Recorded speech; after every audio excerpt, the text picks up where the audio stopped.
ABC TV देख रहे सारे दर्शकों को मेरे यानी समरीत बाजवा वालों प्यार भरी सत श्री अकाल। अज का युग है जी बिजनेस का युग। सो इसलिए अज जो बिजनेस यानी एग्रीकल्चर नाल रिलेटेड जो बिजनेस मैं तुहाडे सामने रखन जा रही हूँ, तुहानूं दस दिंदी हां कि वह है नर्सरी का बिजनेस। पिछले साल जो लॉकडाउन सी तो इस बिजनेस दे विच काफ़ी एडवांसमेंट वेखण नूं मिली है, क्योंकि लोग अपने हैल्थ नूं लैके अपने आप नूं लैके काफ़ी अवेयर हो चुके हैं। सो इसलिए वो आर्टिफिशियल जोड़े प्लांट्स आर्टिफिशियल फ्लावर्स ने उन्होंने रिप्लेस कर रहे हैं नैचुरल फ्लावर्स से प्लांट्स हैं।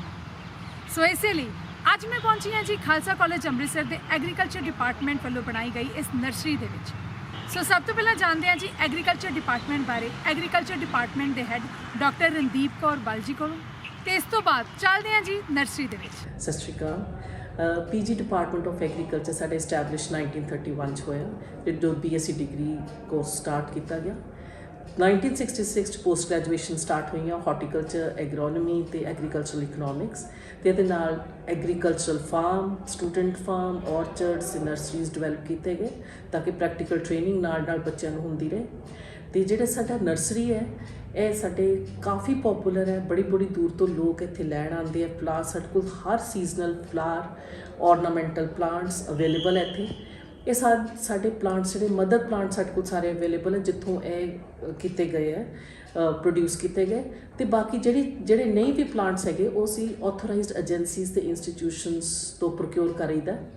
तो साडे एक एक्सपीरियंशियल लर्निंग प्रोग्राम है कमर्शियल हॉर्टिकल्चर जिहड़ा कि असी स्टार्ट किया 3-4 साल हो गए। तो वो जिहड़ा कि बड़ा पॉपूलर है, बच्चे बहुत उसनूं ऑप्ट करते हैं। इट्स अ ट्रेनिंग प्रोग्राम जिस बच्चे हैंड्स ऑन ट्रेनिंग करते हैं कि हर चीज़ हत्थीं करते हैं। ग्राफ्टिंग, प्रूनिंग, सीड सोइंग, पिट डिगिंग सारे कुछ, फिर उदी पोस्ट हारवेस्टिंग किस तरह करनी है, पोस्ट हारवेस्ट मैनेजमेंट किस तरह करनी, फिर मार्केटिंग ते नैटवर्क किस तरह करना है, कित्थे मार्केटिंग करनी है। सो वो इन्ना बच्चों को ट्रेन कर देंगे हैं कि जे जो बच्चे जो BSc डिग्री कर लेंगे हैं, जो जॉब ना भी मिले वो सैल्फ इंपलॉय हो सकते हैं, वो एंटरप्रेन्योर बन सकते हैं। डायरैक्टली स्मॉल स्केल एरिया चों वो एक नर्सरी एस्टैबलिश कर सकते हैं या अपना कोई सीड बिजनेस स्टार्ट कर सकते हैं। उन्होंने इन्नी ट्रेनिंग क्योंकि उन्होंने सब कुछ उन्होंने असी हत्थी कराया होंदा।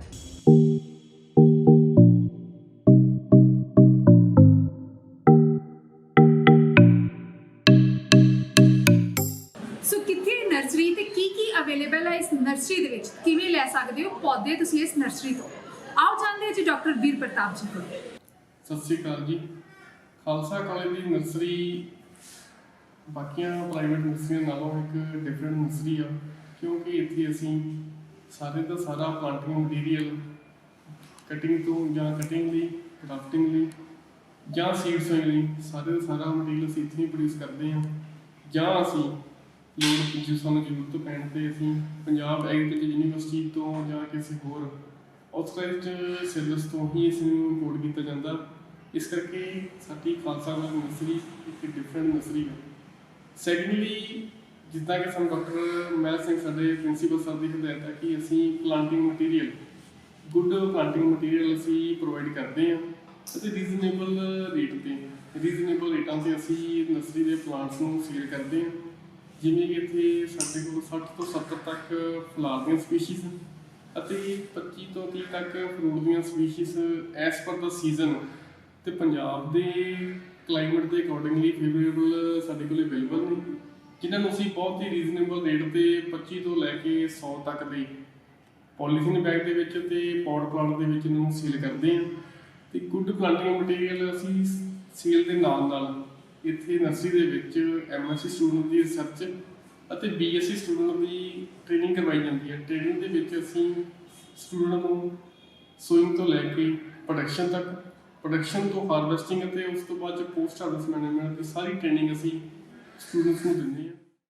सो मेरे नाल ने जी खालसा कॉलेज अमृतसर के प्रिंसीपल डॉक्टर महल सिंह जी। तुहानूं दसदा कि इन्हां दी योग अगवाई हेठां ही थोड़े ही टाइम दे विच नर्सरी दे विच काफ़ी एडवांसमेंट देखने मिली। सत श्री अकाल सर।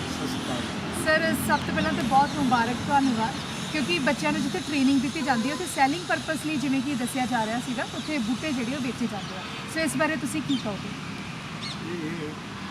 ਇਸ ਤਰ੍ਹਾਂ ਹੈ ਖਾਲਸਾ ਕਾਲਜ ਦਾ ਇਹ ਜਿਹੜੀ ਨਰਸਰੀ ਆ ਇੱਥੇ ਸਾਡੇ ਖਾਲਸਾ ਕਾਲਜ ਐਗਰੀਕਲਚਰ ਦੇ BSc MSc ਐਗਰੀਕਲਚਰ ਡਿਪਾਰਟਮੈਂਟ ਦੀਆਂ ਲੋੜਾਂ ਦੇ ਮੁਤਾਬਕ, ਕਿਉਂਕਿ ਜਦੋਂ ਦਾ ਡਿਪਾਰਟਮੈਂਟ ਹੈ ਨਰਸਰੀ ਵੈਸੇ ਉਸ ਸਮੇਂ ਤੋਂ ਹੀ ਆ, ਪਰ ਹੁਣ ਜਿਸ ਤਰ੍ਹਾਂ ਸਾਨੂੰ ਸੀ ਕਿ ਇਹ ਪੋਲੂਸ਼ਨ ਵਾਯੂਮੰਡਲ ਦੇ ਕਈ ਕਿਸਮ ਦੇ ਜਿਹੜੇ ਸਾਡੀ ਜ਼ਿੰਦਗੀ ਖਤਮ ਹੋ ਰਹੀ ਹੈ, ਉਸ ਪਰਪਸ ਤੋਂ ਅਸੀਂ ਇਹਨੂੰ ਬਿਲਕੁਲ ਮਾਡਰਨਾਈਜੇਸ਼ਨ ਤਰੀਕੇ ਨਾਲ ਅਲਟਰਾ ਮਾਡਰਨ ਨਰਸਰੀ ਬਣਾਈ ਆ।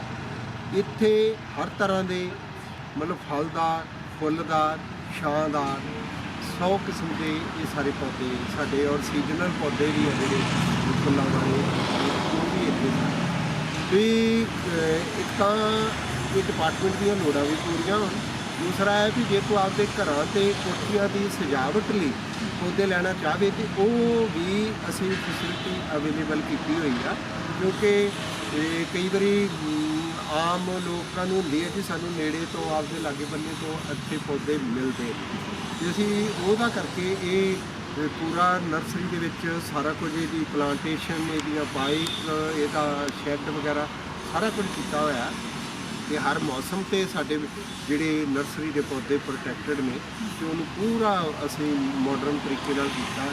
ਔਰ ਉਹਦੇ 'ਚ ਸਾਡੇ ਕਿਉਂਕਿ ਸਿਲੇਬਸ ਦੇ ਵਿੱਚ ਵੀ ਕਈ ਅਪਗ੍ਰੇਡ ਹੁੰਦੇ ਰਹਿੰਦੇ ਨੇ, ਉਹ ਵੀ ਕਿ ਅੱਜ ਕੱਲ੍ਹ ਇਹ ਨਰਸਰੀ ਨੂੰ ਅਲਟਰਾ ਮਾਡਰਨ ਨਰਸਰੀ ਦੇ ਵਿੱਚ, ਕਮਰਸ਼ੀਅਲ ਨਰਸਰੀ ਦੇ ਵਿੱਚ, commercial horticulture, commercial dairy farm, ਇਹ ਸਾਰੇ ਸਾਡੇ ਮਤਲਬ ਨਵੇਂ ਸਬਜੈਕਟ ਨੇ। ਉਹਨਾਂ ਲੋੜਾਂ ਉਹਨਾਂ ਦੀਆਂ ਪੂਰੀਆਂ ਕਰਨ ਲਈ ਅਸੀਂ ਇਹ ਨਰਸਰੀ ਨੂੰ ਇਸ ਤਰ੍ਹਾਂ ਬਣਾਇਆ ਵੀ ਹਰ ਬੰਦਾ ਜਦੋਂ ਨਰਸਰੀ 'ਚ ਆਵੇ ਉਹਦਾ ਰੂਹ ਖੁਸ਼ ਹੋ ਜਾਵੇ ਵੀ ਵਾਕਿਆ ਖਾਲਸਾ ਕਾਲਜ ਦੀ ਇਹ ਨਰਸਰੀ ਹੈ।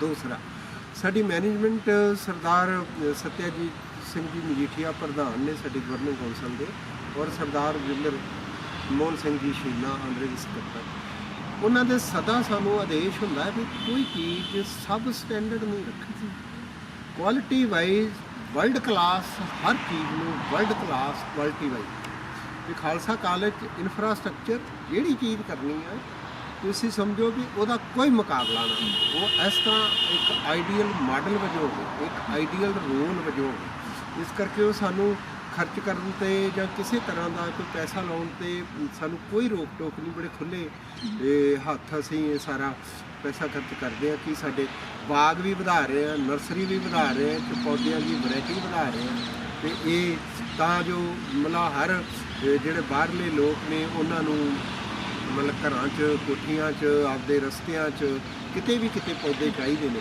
ਤੇ ਉਹ ਹਰ ਪੌਦਾ ਇੱਥੋਂ ਮਿਲੇ, ਹਰ ਉਹਨਾਂ ਦੀ ਲੋੜ ਪੂਰੀ ਹੋਵੇ। ਇਸ ਕਰਕੇ ਇਹਨੂੰ ਅਸੀਂ ਇਹ ਕਮਰਸ਼ੀਅਲ ਵੀ ਰੂਪ ਦਿੱਤਾ ਹੈ, ਨਾਲ ਇਹਦਾ ਸਾਡੇ ਬੱਚੇ ਵੀ ਇਹਦੇ ਆਪਦੇ ਸਿਲੇਬਸ ਦੇ ਮੁਤਾਬਿਕ, ਆਪਦੀਆਂ ਰਿਸਰਚ ਦੀਆਂ ਲੋੜਾਂ ਮੁਤਾਬਿਕ ਉਹ ਵੀ ਇਹਦੇ ਤੋਂ ਪੂਰਾ ਫਾਇਦਾ ਉਠਾਉਂਦੇ ਨੇ। ਇਹਦੇ ਬਕਾਇਦਾ ਸਾਡੇ ਮਤਲਬ ਨਰਸਰੀ ਦੇ ਜਿਨ੍ਹਾਂ ਦੀ ਮਤਲਬ ਸਪੈਸ਼ਲਾਈਜੇਸ਼ਨ ਸਾਡੇ ਕੋਲ ਟੀਚਰ ਨੇ ਜਿਨ੍ਹਾਂ ਦੀ ਇਸ ਚੀਜ਼ ਦੇ ਵਿੱਚ ਆਪਣੀ ਮਤਲਬ ਐਕਸਪਰਟ ਨੇ, ਆਪਣੀ ਡਾਕਟਰੇਸ਼ਨ ਆ, ਆਪਣੇ ਮਤਲਬ MSc ਆ ਇਹਦੇ ਵਿੱਚ, ਜੋ ਪੂਰਾ ਅਸੀਂ ਇਹਨੂੰ ਮਤਲਬ ਜਿਵੇਂ ਇਹ ਇੱਕ ਆਈਡੀਅਲ ਨਰਸਰੀ ਹੁੰਦੀ ਉਵੇਂ ਇਹਨੂੰ ਅਪਗ੍ਰੇਡ। ਬਿਲਕੁਲ ਸਹੀ ਕਿਹਾ ਸਰ ਨੇ ਕਿ ਖਾਲਸਾ ਕਾਲਜ ਵੱਲੋਂ ਹਮੇਸ਼ਾ ਕੋਸ਼ਿਸ਼ ਕੀਤੀ ਜਾਂਦੀ ਹੈ ਕਿ ਬੱਚਿਆਂ ਨੂੰ ਸਿਰਫ ਥਿਊਰੀ ਨੌਲੇਜ ਜਿਹੜੀ ਆ ਉਹਨਾਂ ਦੇ ਕੇ ਪ੍ਰੈਕਟੀਕਲ ਨੌਲੇਜ ਜਿਹੜੀ ਆ ਉਹ ਵੀ ਪ੍ਰੋਵਾਈਡ ਕਰਵਾਈ ਜਾ ਸਕੇ। ਸੋ ਇਵੇਂ ਵੇਖਦੇ ਰਹੋ KCGC TV। ਅਗਰ ਤੁਹਾਡਾ ਕੋਈ ਸਵਾਲ ਹੋਵੇ ਤੁਸੀਂ ਕਮੈਂਟ ਸੈਕਸ਼ਨ ਦੇ ਵਿੱਚ ਛੱਡ ਸਕਦੇ ਹੋ। ਧੰਨਵਾਦ।